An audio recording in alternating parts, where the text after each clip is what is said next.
नमस्कार विद्यार्थी मित्रांनो, आपल्या सर्वांचं स्वागत आहे महाराष्ट्र नर्सिंग ऑफिसर्सच्या टार्गेट CHO या सिरीजमध्ये. तर ही सिरीज अशा स्टुडंटसाठी आहे जे स्टुडंट काय करत आहेत, स्पेशली CHOचं प्रिपरेशन करत आहेत. या सिरीजमध्ये आपण मोस्ट एक्सपेक्टेड जे MCQ आहेत ते बघत असतो आणि कशामध्ये बघत असतो ते पण मराठीमध्ये बघत असतो. आणि आजचा एपिसोड किती आहे आपला 55. आजचे आपले 55 एपिसोड्स कंप्लीट होणार आहेत आणि जर मागचे कोणी जे 54 एपिसोड्स आहेत ते जर कोणी बघितले नसतील तर काय करायचे, तुम्ही स्टार्टिंग पासून बघत यायचं आहे, जेणेकरून काय होईल, तुम्हाला एक लिंक लागेल. ठीक आहे.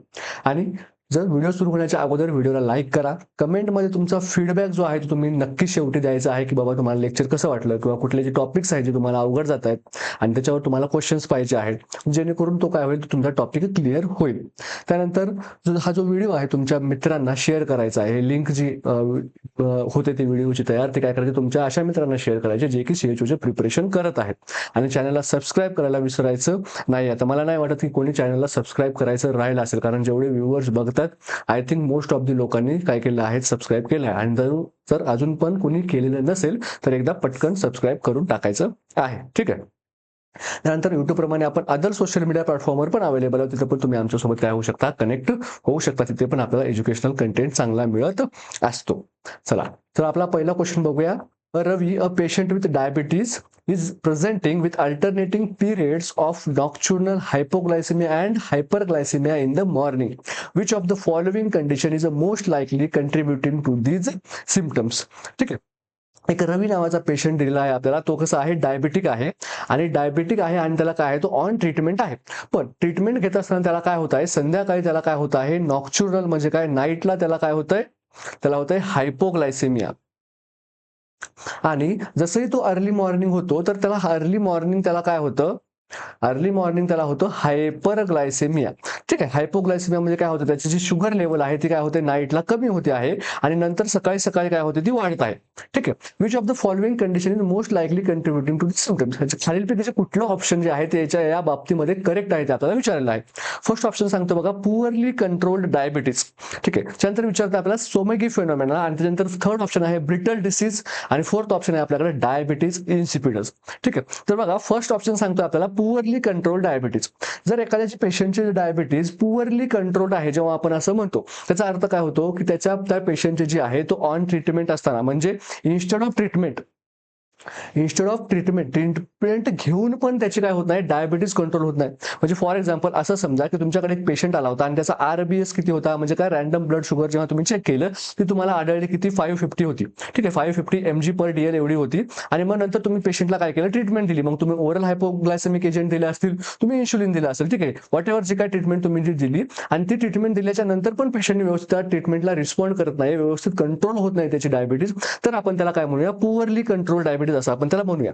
पण जेव्हा आपण पुअरली कंट्रोल डायबिटीज बघतो तेव्हा आपल्याला हे असे सायक्लिक चेंजेस बघायला मिळत नाही. जसं ह्या पेशंटमध्ये सांगितलेलं आपल्या रवीमध्ये, त्यामध्ये काय होतात, सायक्लिक चेंजेस होतात. म्हणजे नाईटला हायपोग्लायसेमिया, परत सकाळी हायपरग्लायसेमिया, असं हे काय होत नाही, पुअरली कंट्रोल डायबिटीज मध्ये होत नाही. तुम्ही जेव्हाही कधी चेक करायला जाणार तेव्हा तुम्हाला काय बघायला मिळेल, त्याच्यामध्ये हायपरग्लायसेमिया बघायला मिळेल.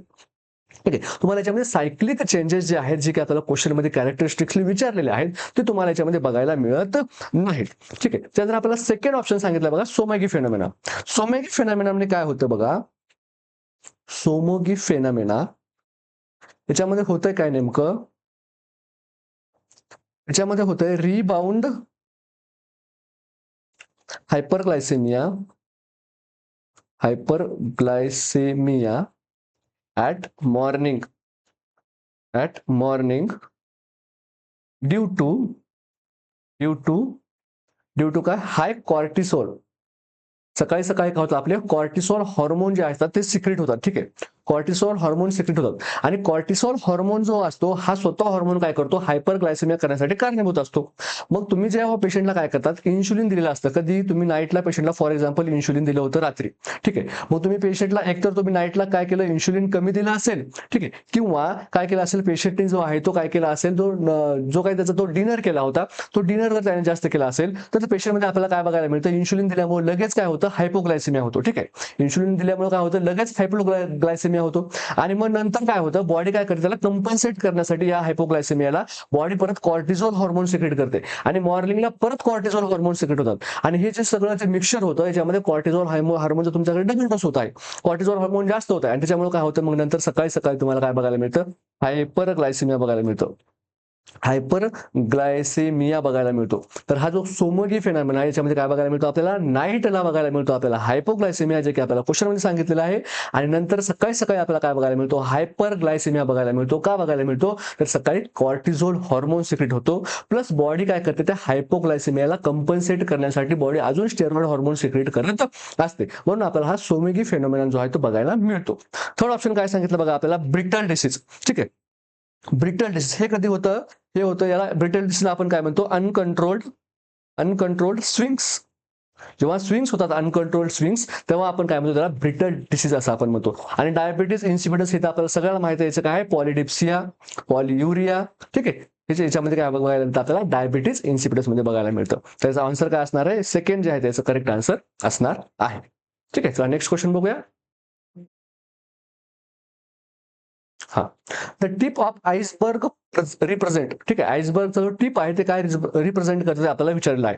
फर्स्ट ऑप्शन आहे visible cases, invisible cases, clinical cases, death occurred due to diseases. ठीक आहे, आणि मी आपल्याला आइसबर्ग आय थिंक याच्या अगोदर पण शिकवलेलं आहे. आइसबर्ग म्हणजे काय, जेव्हा तुम्ही काय करता, एक बर्फाचा तुकडा जेव्हा पाण्यामध्ये टाकला जातो तेव्हा तो आपल्याला तो तुकडा जो आहे तो असा दिसतो. ठीक आहे, म्हणजे आपल्याला जो वरचा भाग दिसतो तो खूप कमी दिसतो, पण त्याच्या खाली जो आहे तो खूप सारा भाग जे आहे ते आपल्याला बघायला मिळतो. याला आपण काय म्हणतो, आइसबर्ग असं म्हणतो. ठीक आहे, जेव्हा तुम्ही हिमालय वगैरे मध्ये जाणार तर तुम्हाला ते ग्लेशियर्स मध्ये आइसबर्ग अशा वेगवेगळे अशा दिसतात तिथे तुम्हाला. म्हणजे तो आइसबर्ग तुम्हाला जेवढं वर दिसतोय त्यापेक्षा तो कितीतरी पटीने ज्यात तो काय असतो, त्याच्या खाली असतो. ठीक आहे, हे जो आइसबर्ग फेनॉमिनॉन आहे याला आपण काय म्हणतो, हे जे वरचे केस आहेत जे आपल्याला दिसतात त्याला आपण काय म्हणतो, व्हिजिबल केसेस म्हणतो. याला आपण काय म्हणतो, व्हिजिबल केसेस म्हणतो. आणि हे जे खालचे केस आहेत, ठीक आहे, जे आपल्याला दिसत नाही त्याला आपण काय म्हणतो, इनविजिबल केसेस म्हणतो. इनविजिबल केसेस म्हणतो, किंवा त्यालाच आपण काय म्हणतो, सब क्लिनिकल केसेस म्हणतो. सब क्लिनिकल केसेस असं आपण याला म्हणतो. ठीक आहे, तर फर्स्ट ऑप्शन दिला आपल्याला visible cases, invisible cases, clinical illness, आणि लास्ट ऑप्शन दिला बघा आपल्याला death occurred due to disease. ठीक आहे, म्हणजे जेव्हा आपण एखाद्या कम्युनिटीमध्ये जातो, फॉर एक्झाम्पल तुम्ही एखाद्या कम्युनिटीमध्ये गेलेला आहात आणि त्या कम्युनिटीमध्ये जेव्हा तुम्हाला डिसीज दिसत आहेत, फॉर एक्झाम्पल त्या कम्युनिटीमध्ये तुम्हाला 10 हायपरटेन्शनचे पेशंट सापडले. ठीक आहे, 10 हायपरटेन्शनचे पेशंट तुम्हाला माहित आहे, पण जर तुम्ही त्या पूर्ण कम्युनिटीमध्ये जर सगळ्या लोकांचा बीपी चेक करत जर गेला तर तुम्हाला हे 10 काहीच नाही, तुम्हाला अजून तिथे कमीत कमी 30 ते 40 लोक सापडतील. का, कारण ही जी केसेस आहेत, ही 30 ते 40 केसेस हे कसे आहेत, सब क्लिनिकल केसेस आहेत. सब क्लिनिकल केसेस आहेत, हे अजून हेल्थ केअर टीमच्या लक्षातच आलेले नाही. पण इथे डिसीज अब्सेंट आहे असं आहे का, तर नाही, तर डिसीज खूप सारे जे आहे ते इलनेस इथे प्रेझेंट आहेत. त्या केसेसला आपण काय म्हणतो, जे आपल्याला लक्षात येतात त्याला आपण काय म्हणतो, व्हिजिबल केसेस म्हणतो, किंवा आपण त्याला काय म्हणतो, क्लिनिकल केसेस असं आपण म्हणतो. क्लिनिकल केसेस असं आपण म्हणतो. आणि जे आपल्याला दिसत नाहीत, जे आपल्याला माहित नाहीत हेल्थकेअर टीमला, पण तिथे लोकांमध्ये ते डिसीज आहेत. ठीक आहे, पण ते फक्त आपल्याला माहित नाहीत. ज्या तुम्ही कम्युनिटी सेंटरमध्ये काम करता ते फक्त तुम्हाला माहित नाहीत, पण तिथे डिसीज आहेत. अशा केसेसला आपण काय म्हणतो, इनव्हिजिबल केसेस, किंवा आपण सब क्लिनिकल केस असं आपण म्हणतो. तर फर्स्ट ऑप्शन दिला आपल्याला व्हिजिबल केसेस, जे की आहे आइसबर्गचा टिप. ते बरोबर आहे का, तर हो, फर्स्ट ऑप्शन काय आपला इथे बरोबर आहे. इनव्हिजिबल केसेस कुठलं म्हणतो, हे जे सबमर्ज एरिया आहे, ठीक आहे, हा जो सबमर्ज एरिया आहे याला आपण कुठले म्हणतो, इनव्हिजिबल केसेस म्हणतो. थर्ड ऑप्शन आहे बघा, क्लिनिकल इलनेस. क्लिनिकल इलनेस असं म्हणतो काय आपण, नाही, क्लिनिकल केसेस जर असतं तर हा ऑप्शन करेक्ट आला असता, म्हणून हा पण ऑप्शन आपला चुकीचा आहे इथे. Death occurred due to disease, जे डेथ आहे त्यांचा याच्यामध्ये काही संबंध नाही. ठीक आहे, याच्यामध्ये फक्त आपण क्लिनिकल, सब क्लिनिकल, जे आपल्याला निदर्शनास आले हेल्थकेअर टीमच्या ते, आणि जे निदर्शनास आलेले नाहीत अशा केस, फक्त यांचंच बोलतो. जे डेथ आहे त्यांचं आपण बोलत नाही. याच्यामध्ये एक तर जो पेशंट हेल्दी असू शकतो, ठीक आहे, किंवा एक तर मॉर्बिडिटी असू शकते. जी मॉर्बिडिटी आहे ती हेल्थकेअर टीमच्या लक्षात आलेली असू शकते, किंवा हेल्थकेअर टीमच्या लक्षात आलेली नसू शकते. याच्यामध्ये डेथचा काही संबंध आहे का, तर डेथचा काही संबंध नाही. ठीक आहे, तर आपण काय बघितलं की जो आइसबर्ग असतो त्याचे जे टिप असतात ते आपल्याला अशा केसेस दाखवतात जे की आपल्याला माहित आहेत, आणि जो त्याचा सबमर्ज्ड पार्ट असतो, म्हणजे जो की पाण्याचा खालचा पार्ट असतो, तो अशा केसेस दाखवतो जे की आपल्याला माहित नाहीत. ठीक आहे, म्हणून ऑप्शन काय येणार आहे, ए जे आहे करेक्ट आन्सर असणार आहे. नेक्स्ट क्वेश्चन बघूया. हा, नेक्स्ट क्वेश्चन काय म्हणतो बघा, which of the following disease are known as 6 killer disease in children. Childrens मध्ये 6 किलर डिसीज जे आहेत असे कुठले आहेत ते आपल्याला विचारलं आहे, आणि हे 6च्या 6 कशा आहेत, वॅक्सिन प्रिव्हेंटेबल आहेत, हे लक्षात ठेवायचे. कशा आहेत, वॅक्सिन प्रिव्हेंटेबल आहेत. म्हणजे काय करू शकतो, त्याला आपण वॅक्सिनने प्रिव्हेंट करू शकतो. जर तुम्ही प्रॉपर त्या बच्चूचं जर इम्युनायझेशन केलं त्या चिल्ड्रनचं, तर तुम्ही काय करू शकता, त्याला वॅक्सिनने प्रिव्हेंट करू शकता. मग असे कुठले डिसीजेस आहेत जे की 6 आहेत आणि ते काय आहेत, वॅक्सिन प्रिव्हेंटेबल आहेत. ठीक आहे, तर बघा कुठले कुठले आहेत, एक डी, पी, टी आणि एम, टी, पी. तर सब ट्रिक लक्षात ठेवायची, DPT आणि MTP. ठीक आहे. डी म्हणजे काय माहिती तुम्हाला सांगायची गरज आहे का? Diphtheria. P for pertussis, T for tetanus, M for measles, T for TB आणि P for polio. DPT, MTP हे काय आहेत? आपले 6 वॅक्युलर डिसीज आहेत जे की आपल्याला चिल्ड्रन मध्ये बघायला मिळतात आणि ते कसे आहेत? वॅक्सिन प्रिव्हेंटेबल आहेत. ठीक आहे. आता ऑप्शन मध्ये बघूया बघा. फर्स्ट म्हणतोय व्हूपिंग कफ, सेकंड आहे येलो फीवर, थर्ड आहे हिपॅटायटिस आहे का? म्हणून नाही. सेकंड आहे ऑप्शन बघा, डिप्थेरिया, व्हूपिंग कफ, मिझल्स, पोलिओ, TB, टिटॅनस. बरोबर वाटते का? ठीक आहे, बरोबर वाटते. लास्ट ऑप्शन, थर्ड ऑप्शन बघा, diphtheria, yellow fever, TB, leprosy आहे का? नाही. लास्ट ऑप्शन, व्हूपिंग कफ, डिप्थेरिया, मलेरिया आहे का? तर नाही. म्हणून ऑप्शन बी काय येणार आहे? आपला करेक्ट आन्सर येणार आहे. तर जे तुम्हाला आहे तर ही मी तुम्हाला ट्रिक सांगितली कुठली? DPT, MTP. याचा आपण यूज केला आहे या क्वेश्चनचा आन्सर करताना. आणि आपण कुठली अजून एक मेथड यूज केली ती म्हणजे इलिमिनेशन मेथड. इलिमिनेशन मेथड ही तुम्हाला खूप वाचवू शकते जेव्हा तुम्हाला ना क्वेश्चनचा आन्सर जे आहे ते 50-50 माहित असतात, किंवा काही काही क्वेश्चनचे आन्सर म्हणजे त्या पोर्शन असतो त्यातून तुम्हाला थोडासा फार पार्ट माहित आहे आणि थोडाफार पार्ट जेव्हा माहित नाही. म्हणजे जेव्हा तुमच्याकडे 4 ऑप्शन असतात तेव्हा तुमच्याकडे ते तुम्हाला ॲक्युरेट कुठलं हे माहित नाही, पण तुम्हाला त्यातलं चुकीचं कुठलं हे माहित आहे. ठीक आहे. तेव्हा तुम्ही काय करू शकता? इलिमिनेशन मेथडचे यूज करून असं आन्सर काढू शकता. जसं की आता आपल्याला याच्यामध्ये माहित होतं की DPT आणि MTP हे त्याचे आन्सर आहेत, पण त्याच्यामध्ये hepatitis B, leprosy, malaria, small pox हे आहेत, हे आपल्याला माहित, हे नाहीत, हे आपल्याला कन्फर्म माहित आहे. ठीक आहे. तर अशा वेळेस आपण करू शकतो. ठीक आहे. हे जो व्हूपिंग कफ आहे, व्हूपिंग कफ सॉरी, ह्याचं अदर नेम जे की मी तुम्हाला आता सांगितलेलं आहे, तुम्हाला याच्यामध्ये कमेंटमध्ये सांगायचं आहे अदर नेम. ठीक, व्हूपिंग कफचं. चला next, for assessing range of joint movement the nurse will ask the patient to move away from the body. Move away from the body, evaluate the movement. Nurse काय करत आहे की एक काय करत आहे? मुवमेंट इव्हॅल्युएट करत आहे आणि तिने काय सांगितलेलं त्या पेशंटला की तुझा बॉडी पार्ट जो आहे तो काय कर, बॉडी पासून अवे मूव्ह कर. त्या मुवमेंटला आपण काय म्हणणार आहोत? फर्स्ट ऑप्शन सांगितलं की फ्लेक्शन, एक्सटेन्शन, ॲबडक्शन आणि ॲडक्शन. ठीक आहे. बघा, जेव्हा आपण एखाद्या पेशंटला काय सांगतो की तुमचा जो बॉडी पार्ट आहे तो तसा फ्लेक्स करा, त्याला आपण काय म्हणतो? फ्लेक्जन असं म्हणतो. ठीक आहे. जेव्हा बॉडी पार्ट जो आहे तसा जवळ घेतला जातो. ठीक आहे. जेव्हा तुमचा आर्म जो आहे तो असा मी असा जवळ घेतला, ठीक आहे, हे काय झालं? माझं फ्लेक्जन झालं. त्यानंतर मी काय सांगितलं की असं करा, हे काय झालं? एक्सटेन्शन झालं. ठीक आहे. म्हणजे आता फ्लेक्जन आणि एक्सटेन्शन काय झालं तुमचं इथे कव्हर झालेलं आहे. बघा, ॲबडक्शन आणि ॲडक्शन. ॲबडक्शन आणि ॲडक्शन. ॲबडक्शन म्हणजे काय आणि ॲडक्शन म्हणजे काय? जेव्हा तुमचा जो बॉडी पार्ट जे आहेत, तुमच्या जे एक्स्ट्रीमिटीज आहे, तुम्ही काय करतात? बॉडीच्या जे सेंट्रल ऍक्सिस आहे, ठीक आहे, हे तुमचं फॉर एक्झाम्पल हात पाय आहेत, ठीक आहे, आणि हा काय आहे? तुमचा सेंट्रल ऍक्सिस आहे. हा काय आहे? तुमचा सेंट्रल ऍक्सिस आहे. मग जेव्हा तुम्ही हे हात असे स्वतःच्या बॉडीच्या जवळ घेता तेव्हा काय करता? तुम्ही बॉडीच्या मध्ये हात काय करता? ऍड करता. असं लक्षात ठेवायचं. ऍड करता म्हणजे त्याला आपण काय म्हणतो? ॲडक्शन असं आपण म्हणतो. आणि जेव्हा हे आपण काय करतो? दूर घ्यायला सांगतो, ते काय झालं? तेव्हा ॲबडक्शन झालं. ठीक आहे. ॲबडक्शन झालं. जे माझ्यासारखे जे असे आहेत जे स्लो लर्नर आहेत, ठीक आहे, माझ्यासारखे ज्यांची ग्रास्पिंग पॉवर चांगली नाहीये किंवा माझ्यासारखे जे एडी लोक आहेत त्यांच्यासाठी मी अजून एक ट्रिक सांगतो बघा. फ्लेक्जन म्हणजे काय? फोल्ड करणे. F for fold. ठीक आहे. आपली आपण एक्स्ट्रीमिटी काय केली? फोल्ड केली. त्याला आपण काय म्हटलो? फ्लेक्जन असं आपण म्हटलो. आणि जी तुमची बॉडी पार्ट जो आहे तो जेव्हा तुम्ही तुमच्या सेंटर, बॉडीच्या सेंटर जेव्हा तुम्ही जवळ घेतला, ठीक आहे, हात माझे मी असे होते, हात माझे मी असे घेतले, तर काय झालं? ते ऍड झाले माझ्या बॉडीमध्ये. काय केले? मी ते ऍड केले. मग ते काय झालं? ॲडक्शन झालं. ते काय झालं? ॲडक्शन झालं. आणि ॲडक्शनचं अपोजिट काय असतं? ॲबडक्शन असतं. आणि तुमचं फ्लेक्जनच्या अपोजिट काय असतं? एक्सटेन्शन असतं. ठीक आहे. एवढं तुमच्या लक्षात राहिलं तर बाकीचं लक्षात राहते. ठीक आहे. तर मग आपल्याला काय सांगितलं क्वेश्चन मध्ये? Move away from the body. बॉडीच्या मूव्ह काय करायचं आहे? अवे फ्रॉम द बॉडी आपल्याला बॉडी पार्ट घेऊन जायचा आहे. तर मग ते काय असणार आहे? ॲबडक्शन असणार आहे. ठीक आहे. ऑप्शन सी काय असणार आहे? ते करेक्ट असणार आहे. चला नेक्स्ट क्वेश्चन बघूया. In the lumbar puncture the needle is commonly inserted between which vertebra. Lumbar puncture करताना आपण जी नीडल आहे ती कुठे पंक्चर करतो हे आपल्याला विचारलेलं आहे. ठीक आहे. बघा, नीडल जेव्हा आपण पंक्चर करतो लंबार पंक्चर मध्ये, लंबार पंक्चर जेव्हा आपण परफॉर्म करतो तेव्हा आपल्याला नीडल काय करायला लागते? पंक्चर करायला लागते. का पंक्चर करायला लागते? कारण आपल्याला सब अरेक्नॉइड स्पेस मध्ये जायचं असतं. कुठे जायचं असतं आपल्याला? सब अरेक्नॉइड स्पेस मध्ये जायचं असतं. सब अरेक्नॉइड स्पेस मध्ये जायचं असतं. कशासाठी? कारण तिथे काय आहे? आपला CSF आहे. ठीक आहे. आणि जेव्हा आपल्याला काय करायचं असतो? पेशंटला अनस्थेशिया द्यायचा असतो किंवा आपल्याला कुठेतरी डायग्नोस्टिक प्रोसिजर करायची असते, अशा वेळी आपल्याला काय करायला लागते? लंबार पंक्चर करायला लागतं. आणि लंबार पंक्चर करत असताना आपल्याला कुठे जायचं असतं? तर सब अरेक्नॉइड स्पेस मध्ये जायचं असतं. काय आहे हा सब अरेक्नॉइड स्पेस? जसं की आपल्याला माहिती आहे ड्युरा मॅटर, अरेक्नॉइड मॅटर आणि पाय मॅटर. हे काय? ब्रेनच्या मेनिंजेसचे लेअर आहेत. किती लेअर आहेत? 3 लेअर आहेत. ड्युरा मॅटर, हे आहे आपला अरॅकनॉइड मॅटर आणि हे आहे आपलं पिया मॅटर किंवा पाय मॅटर, तुम्हाला जे म्हणायचे ते म्हणा.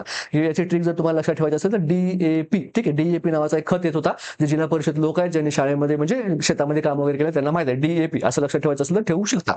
ड्युरा मॅटर, अरॅकनॉइड मॅटर आणि पाय मॅटर, ठीक आहे. म्हणजे ड्युरा मॅटरचा खालचा जो स्पेस असतो त्याला आपण काय म्हणतो, सब ड्युरल स्पेस म्हणतो. अरॅकनॉइड मॅटरचा खालचा जो स्पेस असतो त्याला आपण काय म्हणतो, सब अरॅकनॉइड स्पेस असं आपण याला म्हणतो, ठीक आहे. आणि जो ड्युरा मॅटरचा वरचा स्पेस असतो त्याला आपण काय म्हणतो, इपी ड्युरल, म्हणजे ड्युरा मॅटरचा वर इपी, ठीक आहे, इपी ड्युरल स्पेस असं आपण बोलत असतो. मग आपल्याला जो CSF आहे तो आपल्याला इथे मिळतो. मग आपण काय करायला पाहिजे, सब अरॅकनॉइड स्पेसमध्ये जेव्हा आपल्याला जायचं असतं तेव्हा, ठीक आहे, आपल्याला इथे सब अरॅकनॉइड स्पेसमध्ये आपण इथे गेलं पाहिजे, तर आपल्याला इथे CSF मिळणार. आपल्याला जी काही डायग्नोस्टिक प्रोसिजर जी आपल्याला करायची होती ती आपण करू शकतो, किंवा जर आपल्याला अनेस्थेशिया द्यायचा असेल तर तिथे आपण देऊ शकतो. पण आता लंबार पंक्चर करताना आपल्याला एक गोष्ट लक्षात ठेवायला पाहिजे, ती म्हणजे जेव्हा आपण अडल्ट विषयी बोलतो, ठीक आहे, जेव्हा आपण अडल्ट विषयी बोलतो तेव्हा काय असायला पाहिजे आणि जेव्हा आपण चिल्ड्रन्स विषयी बोलतो तेव्हा असायला काय असायला पाहिजे. बघा, लंबार पंक्चर करताच्या वेळेस आपल्याला एक गोष्ट लक्षात ठेवायला लागते, ती म्हणजे तुमचा जो स्पायनल कॉर्ड आहे, ठीक आहे, तुमचा जो स्पायनल कॉर्ड आहे, फॉर एक्झाम्पल तो तुझं इथे एंड होत असेल तर तुम्ही काय करायला पाहिजे, लंबार पंक्चर इथे करायला पाहिजे का नाही. जर तुम्ही तिथे लंबार पंक्चर केलं तर तुम्ही काय करणार, ह्या स्पायनल कॉर्डला इंजुरी करणार. आणि स्पायनल कॉर्ड काय आहे, हे काय आहे, एक नर्वचं काय आहे, अशी पूर्ण अशी एक नर्वचा काय आहे, जाळी आहे, ठीक आहे, काय एक नर्वचं पूर्ण असं गुच्छ आहे. आणि जर तुम्ही इथे याला पंक्चर केलं तर तुमचं काय होऊ शकतं, तुमचं तिथून जो खालचा पार्ट आहे तो पूर्ण काय होऊ शकतो, पॅरालाइज होऊ शकतो, पॅरालाइज होऊ शकतो. म्हणून आपल्याला माहित पाहिजे की बाबा त्याची जी स्पायनल कॉर्ड आहे ती कुठपर्यंत आहे. आणि जर इथे स्पायनल कॉर्ड तुम्हाला माहिती आहे की बाबा इथपर्यंत आहे, तर थोडंसं खाली तुम्ही काय करायला पाहिजे, लंबार पंक्चर करायला पाहिजे, जेणेकरून तुम्ही स्पायनल कॉर्डला ट्रॉमा करणार नाही. तर मग अडल्ट मध्ये जो आहे तो तुम्ही कुठं करायला पाहिजे, तर अडल्ट मध्ये तुमचा जो स्पायनल कॉर्ड आहे तो एंड होतो L1 ते L2 ला. मग आता L1 L2 काय भानगड आहे सर, तर L1 L2 काय आहे, तर तुमचा लंबार व्हर्टिब्रा आहे. कुठला आहे, तुमचा लंबार व्हर्टिब्रा आहे. आणि मग तिथे काय करायला पाहिजे, तुम्ही L1 L2 ला काय करायला पाहिजे, तुम्ही तिथे पंक्चर करायला नाही पाहिजे. का, कारण तुमचा L1 ते L2 पर्यंत काय होत आहे, तुमचा तिथे व्हर्टिब्रा येत आहे. मग तुम्ही पंक्चर कुठं करायला पाहिजे, L3 ते L4 ला करायला पाहिजे. कुणामध्ये, अडल्टमध्ये. आणि चिल्ड्रन्समध्ये हेच गोष्ट काय होते, तुमचे L2 आणि L3 पर्यंत तुमची स्पायनल कॉर्ड येते. का, कारण चिल्ड्रनची जी लेंथ आहे ती थोडीशी कमी असते, म्हणून तुमचा जो स्पायनल कॉर्ड आहे तो थोडासा L3 पर्यंत खाली येतो. म्हणून तुम्ही पंक्चर कुठं करायला पाहिजे, तर L4 L5 ला करायला पाहिजे, ठीक आहे. आता बघा, अडल्टमध्ये जो तुमचे L3 L4 जे मी तुम्हाला सांगितलं, तर अडल्टमध्ये त्याला काय म्हणतात, लाईन ऑफ टोफियर. एक मिनिट, लाईन ऑफ टोफियर, टोफियरची लाईन म्हणतात. ही लाईन कुठून असते, जे तुमचे इस्चिम, जे तुम्हाला इस्चियल क्रेस्ट जे लागते तुमच्या पाठीवर जेव्हा तुम्ही पाल्पेट करता, ठीक आहे, जे बॉईज मध्ये तुम्हाला लागेल, फिमेल्स मध्ये थोडंसं ती लागत नाही, ठीक आहे, कारण तिथे काय असतो, फॅट जास्त असतो फिमेल्स मध्ये. जेव्हा तुम्ही पाल्पेट करता तुम्हाला जो बोनी पार्ट जो लागतोय, ठीक आहे, इलियम क्रेस्टचा, ठीक आहे, इलियसच्या क्रेस्टचा जो तुम्हाला बोनी पार्ट लागतोय, जो की सर्वात अप्परवाला आहे, ठीक आहे, सर्वात अप्परवाला दोन्ही साईडचा जो बोनी पार्ट, ह्या दोन्ही पार्ट मध्ये तुम्ही असं एक इमॅजिनरी लाईन काढली तर त्या लाईन मध्ये तुम्हाला कुठला मिळतो, इथं लंबार व्हर्टिब्रा मिळतो. कुठला वाला, फोर्थ वाला, ठीक आहे. आणि याच्यात जर तुम्ही थोडंसं खाली पंक्चर केलं तर तुम्हाला काय मिळते, तुमची जागा मिळते. कशाची, अडल्ट मध्ये पंक्चर करण्याची, ठीक आहे, अडल्ट मध्ये पंक्चर करण्याची. किंवा थोडंसं इथे जर पंक्चर केलं तुम्ही तर तुम्हाला किती, L3 ते L4 मध्ये मिळते. आणि जर तुम्ही ही जी तुमची L4 आहे आणि इथे जर तुमची कुठली आहे, L5 आहे. पण जनरली आपण कुठली प्रिफर करतो, L3 L4 प्रिफर करतो. काही ठिकाणी L4 L5 मध्ये पण देऊ शकतो आपण, काय प्रॉब्लेम नाहीये. कॉमनली जर विचारलं तुम्हाला तर कुठली आहे ती, L3 L4 जी आहे ती आहे. आणि चिल्ड्रन्स मध्ये कुठली आहे, L4 L5 आहे, ठीक आहे. का, कारण त्याचे स्पायनल कॉर्डच्या जसं तुमच्या लेंथ असतात त्यानुसार आपली जी आहे ती जागा जी आहे ती ठरलेली असते. आणि जर आपण स्पायनल कॉर्डला पंक्चर केलं तर काय होऊ शकते, ज्या ठिकाणी तुम्ही स्पायनल कॉर्डला पंक्चर केलं आहे तिथून खालचं तुमचं पूर्ण ऑर्गन्स आहेत, तिथून त्या नर्व्स गेलेले आहेत, त्या सगळ्या पॅरालाइज होण्याचे जे ऑर्गन्स आहेत ते पॅरालाइज होण्याचे चान्सेस असतात, ठीक आहे. चला, तर याचा आन्सर काय असणार आहे, मग याचा आन्सर काय असणार आहे, लंबार पंक्चर कुणामध्ये, तर अडल्ट मध्ये कुठला आहे, तर L3 L4, ठीक आहे, L3 L4. म्हणजे ऑप्शन काय असणार आहे, आपला करेक्ट आन्सर असणार आहे. चला नेक्स्ट क्वेश्चन बघूया. The rate of absorption of drug is affected by, जो ड्रगचा ऍब्झॉर्प्शनचा रेट जो आहे तो कशाने अफेक्टेड होतो. फर्स्ट ऑप्शन सांगितलं बघा, रूट ऑफ ड्रग ऍडमिनिस्ट्रेशन, म्हणजे जर तुम्ही IV दिलं, IM दिलं, किंवा इनहेलेशन रूटने दिलं किंवा सबक्यूट दिलं, ठीक आहे, किंवा इंट्राडर्मल दिलं, तर ह्या जे रूट ऑफ ड्रग्ज आहे त्याच्यामुळे काय होतं, तुमचा ड्रगचा जो ॲब्झॉर्प्शनची जी स्पीड आहे त्याच्यामध्ये काही चेंजेस होतात का. सेकंड ऑप्शन आहे आपल्याकडे सोल्युबिलिटी ऑफ ड्रग. ठीक आहे, ड्रग जर सोल्युबल असेल तर काय इफेक्ट होऊ शकतो त्या ड्रगच्या ॲब्झॉर्बलच्या कॅपॅसिटीमध्ये. नॉन सोल्युबल असेल तर, वॉटरमध्ये सोल्युबल असेल तर काय होईल, फॅटमध्ये सोल्युबल असेल तर काय होईल. ठीक आहे, त्यानंतर बघा थर्ड विचारलं आपल्याला साईट ऑफ ऍडमिनिस्ट्रेशन. म्हणजे जर तुम्ही इंजेक्शनची साईट आहे, फॉर एक्झाम्पल तुम्हाला काय करायचं, IM इंजेक्शन द्यायचं आणि जर तुम्ही डेल्टावेटला दिलं तर काय होईल बाबा. ठीक आहे, तेच इंजेक्शन तुम्ही ग्लुटीनला दिलं तर दोघांपैकी कुठलं जे आहे ते फास्ट ऑब्झर्व होईल, हे आपल्याला विचारलेलं आहे. त्यानंतर लास्ट ऑप्शन दिलं आपल्याला ऑल ऑफ द सगळे जे आहे ते काय करतात तुमच्या ड्रग ऑब्झॉर्प्शन मध्ये काय करतात, अफेक्ट करतात. तर बघा, जेव्हा तुम्ही ड्रग काय करता, ऍडमिशन करता, तो जो तुमचा रूट ऑफ ड्रग असतो, ठीक आहे, रूट जो असतो तो खूप महत्त्वाचा असतो. फॉर एक्झाम्पल जर तुम्ही IV रूटने गेला तर इथे ऍब्झॉर्प्शनचा विषय येत नाही. ठीक आहे, कारण ऍब्झॉर्प्शन म्हणजे काय आहे, तुम्ही जे काही ड्रग खाल्लेलं आहे किंवा कुठले जे काही पदार्थ तुम्ही अन्न फूड वगैरे जे काही तुम्ही खाल्लेलं आहे ते ऍब्झॉर्ब होणं, याचा अर्थ काय, ते तुमच्या ब्लड स्ट्रीम पर्यंत पोहोचणं. ठीक आहे, म्हणजे जो काही ऑब्झॉर्प्शन वाला जो फंडा आहे तो IV मध्ये असतच नाही का, कारण तुम्ही ऑलरेडी काय केलं, त्याच्या वेनमध्ये, त्याच्या डायरेक्टली तुम्ही त्याच्या ब्लडमध्ये काय केलंय, कुठली तरी ड्रग टाकलेला आहे, म्हणून याच्यामध्ये काय होतं, तुमचं जे ऍब्झॉर्प्शन असतं ते क्विक असतं, विदिन सेकंड. जेव्हा तुम्ही काय करता, त्या ब्लडमध्ये टाकता तेव्हा काय झालं, ते ऑब्झॉर्प्शन झालं. ठीक आहे, याच्यामध्ये वेगळी काय प्रोसिजर बॉडीला करण्याची गरज पडते का, बिलकुल गरज पडत नाही का, कारण तुम्ही डायरेक्ट त्याच्या ब्लडमध्ये ड्रग सोडलेला आहे. त्यामुळे IV काय हा फास्टेस्ट रूट ऑफ ड्रग आहे. ठीक आहे, फास्टेस्ट रूट आहे ऑफ ड्रग ऍडमिनिस्ट्रेशन. मग IV नंतर कोण येतं, तर तुमचं येतं IV नंतर इनहेलेशन. तर तुम्ही इनहेलेशनल करता ते, त्याच्यानंतर येतं सबल्युंग्युअल, त्याच्यानंतर येतं IM. ठीक आहे, त्याच्यानंतर येतं तुमचं सबक्यूट. ठीक आहे, त्याच्यानंतर येतं ओरल का, कारण याच्यामध्ये फर्स्ट पास मेटाबॉलिझम होतो. याच्यामध्ये काय होतं, फर्स्ट पास मेटाबॉलिझम. पहिले काय करायला लागतो आपल्याला, ड्रग मेटाबोलाइज करायला लागतो आणि त्याच्यानंतर मग तो काय करतो, ऍब्झॉर्ब केला जातो. ठीक आहे, कारण IV मध्ये सर्वात फर्स्ट होतं, त्याच्यानंतर इनहेलेशन जे आहे तुमचं ते येतं का, कारण त्याच्यामध्ये पण फर्स्ट पास मेटाबॉलिझम आहे, ते काय होतं, याच्यामध्ये बायपास होतं. याच्यामध्ये काय होतं, बायपास होतं. कुठलं मेटाबॉलिझम, तुमचं फर्स्ट पास. सबलिंग्युअल मध्ये पण काय होतं, मेटाबॉलिझम बायपास होतं. IM मध्ये पण मेटाबॉलिझम होत नाही, सबक्युटेनियस मध्ये पण मेटाबॉलिझम होत नाही. पण IM मधलं जे आहे ते ऑब्झॉर्प्शन तुमचं डिपेंड कशावर करतं, तिथली जे तुम्ही ज्या ठिकाणी तुम्ही जो ड्रग ऍडमिशन केला आहे तिथला ब्लड फ्लो कसा आहे.